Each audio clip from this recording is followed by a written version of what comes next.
कभी ना काम का प्रेशर इतना ज़्यादा हो जाता है कि कुछ ना कुछ उल्टा हो ही जाता है।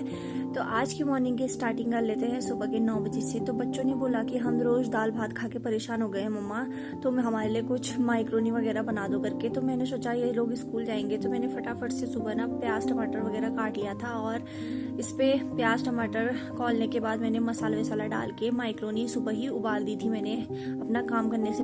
फिर फटाफट इनके लिए माइक्रोनी बनाया। और आज ऐसा हुआ ना मेरे साथ कि आज ना मेरी नींद ही नहीं खुली, पता नहीं क्यों। आज का ना रातें छोटी होने लग गई है तो मेरी नींद पूरी नहीं होती है, क्योंकि ना मेरे साथ मेरा बेबी सोता है तो ये रात को ना बहुत बार उठता है, तो मेरी नींद ना ऐसे डिस्टर्ब हो जाती है। तो कभी कभी हो ही जाता है। या फिर मेरे हस्बैंड ने उठाया कि सुबह धूप आ गई है करके, तब जाके मैं उठी। 7 बज गया था और जितने लेट उठो ना उतना ज्यादा काम लेट होता है। तो आज मेरे साथ ऐसा ही हुआ। मैंने सोचा था आज जल्दी काम करूंगी, लेकिन कमरे में आके देखा तो मेरे बच्चों ने ऐसे हाल कर रखे थे सुबह उठ के, सारे कपड़े जो भी थे वो बिगाड़ रखे थे। उसके बाद मैंने इन सब को नीचे फेंका, फिर सबके कपड़े अच्छे से रखे। वो कहते हैं ना, एक बनाने वाला 100 बिगाड़ने वाले, तो वही हमारे घर वालों के हाल है। तो मैं इन कपड़ों को ना हमेशा बनाती रहती हूँ, हर किसी के कपड़े अलग अलग जगह पे रखती हूँ, लेकिन ये और घूम फिर के ना एक के ऊपर एक आ ही जाते हैं। उसके बाद मेरे कमरे की मैंने बनाने के बाद कुछ ऐसा बनाया था, शाम तक ना ये कमरे का हाल दोबारा से वैसा ही हो जाएगा।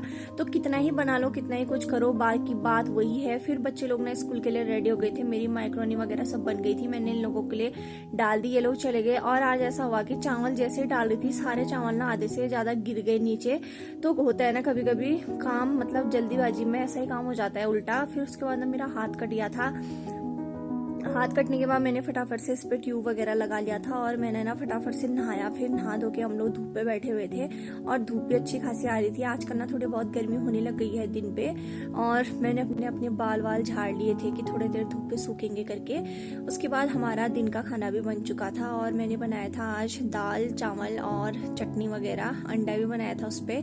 तो बच्चे ना बिना अंडे के खाते नहीं है, तो इसलिए मैंने अंडे बना दिए थे। उसके बाद ना मेरे हस्बैंड को खुजली लग गई थी, तो मेरे हस्बैंड खुजला कह रहे थे मुझसे, तो मैंने फटाफट खुजलाया। फिर मैंने इनकी ना सर की जंपी करी, क्योंकि एक शर्त पे ही जंपी करती हूँ मैं, जब मेरे ज्यादा ही काम हो जाता है तो मैं कहती हूँ कि इनसे थोड़ा आधा काम कर दो करके। तो इन्होंने ना आज बच्चों के सारे कपड़े धो दिए थे, इसीलिए मैंने इनकी फटाफट से जंपी करी। तो फिर उसके बाद इनने अपनी जैकेट वगैरह जो भी थी सब धो लिए थे, बच्चों के भी जितने कपड़े थे उतने धो लिए थे।